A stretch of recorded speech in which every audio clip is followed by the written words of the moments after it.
Trade यूनियनों की joint committee JCTU Samyukt Kisan Morcha SKM district joint committee Bidar ने आरोप लगाया है कि केंद्र सरकार का बीज बिल 2025 पारंपरिक बीजों का अधिकार छीन रहा है और किसानों को कॉर्पोरेट बीज कंपनियों पर निर्भर बना रहा है। नई आर्थिक नीति और WKHIU समझौतों के कारण कृषि, शिक्षा और स्वास्थ्य क्षेत्र संकट में है और 4 लेबर कोड को वापस लेने की मांग की है। शहर के डिस्ट्रिक्ट इंचार्ज मंत्री के ऑफिस से Ambedkar circle, Bhagat Singh circle, joint director agriculture department तक एक बड़ा विरोध प्रदर्शन किया गया और किसान विरोधी कृषि बिल को जलाकर माननीय ज्वाइंट डायरेक्टर के माध्यम से माननीय राष्ट्रपति को एक याचिका सौंपी गई। इस मौके पर अखिल भारत किसान सभा के state wise president Baburao Hona, district president Nazir Ahmed Chondi, taluka president MD Kamar Patel, Karnataka state stone breakers quarry workers association के president MD Shafayat Ali, Dalit rights movement के district president Jayasheel Kumar, Karnataka state farmers association के president Mallikarjun Swami, women's union की डिस्ट्रिक्ट प्रेसिडेंट शीला सागर और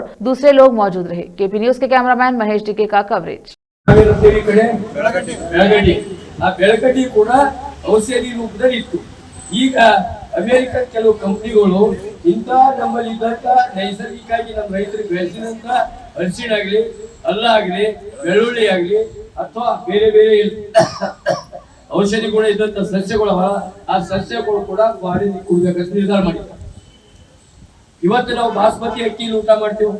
ಆ ಬಾಸ್ಮತಿ ಅಕ್ಕಿ ಅಮೆರಿಕದವ ಅದ್ರ ಮೇಲೆ ಪೇಟೆಂಟ್ ಮಾಡ್ಕೊಳ್ತಾನೇನು ಅವ ನಂದೇ ಅದ ಮೇಲೆ ಅಂತ ಹೇಳ್ತಾರೆ. ಈ ಹಿನ್ನೆಲೆಯಲ್ಲಿ ನಾವು ಇವತ್ತ ಡೆಪ್ಟಿ ಜೈಂಟ್ ಡೈರೆಕ್ಟರ್ ಆಫೀಸ್ ಬಂದಿದ್ದೇವೆ. ಅದು ಜೈಂಟ್ ಡೈರೆಕ್ಟರ್ ಆಫೀಸ್ನಲ್ಲಿ ಯಾರಾದ್ರೂ ಅಧಿಕಾರಿ ಇರಬೇಕು. ಅಧಿಕಾರಿ ಇಲ್ಲಂತ ಆಫೀಸ್ ಇದ್ದು ಸ್ವಂತ ಆಫೀಸ್. ಯಾಕಂದ್ರೆ ಒಬ್ಬ ಜಂಟಿ ಡೈರೆಕ್ಟರ್ ಇರ್ತಾರ, ಈಕ್ವಲ್ ಟು IAS ಇದ್ದಾಗ ಅವರೆಲ್ಲ ಕೃಷಿಕರಿಗೆ ಸಹಾಯ ಮಾಡಬೇಕು, ಇಲ್ಲಿದ್ದಂತ ಸವಲತ್ತುಗಳು ತಿಳಿಸಬೇಕು.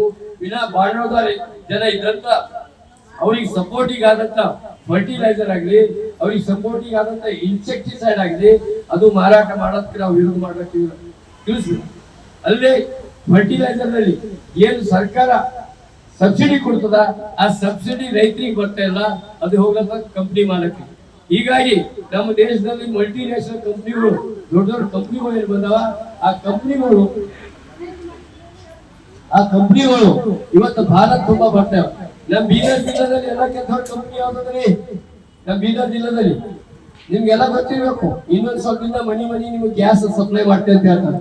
ರಿಲಯನ್ಸ್ ಕಂಪ್ನಿನೋ ಮತ್ತೆ ಎರಡು ಕಂಪ್ನಿಗಳು ನಮ್ಮ ಬೀದರ್ ನಲ್ಲಿವೆ. ಇಂಥ ದೊಡ್ಡ ದೊಡ್ಡ ಕಂಪ್ನಿಗಳು ಬೀದರ್ ಜಿಲ್ಲೆಯಲ್ಲಿವೆ. ಇನ್ನೊಂದೇನು ನೋಡುತ್ತೇವೆ ನೀವು, ಇನ್ನೊಂದು ರೋಡ್ ಮೇಲೆ ಓಡಾಡ್ಬೇಕಾದ್ರೆ ಟ್ಯಾಕ್ಸ್ ಕೊಡ್ಬೇಕಲ್ಲಪ್ಪ.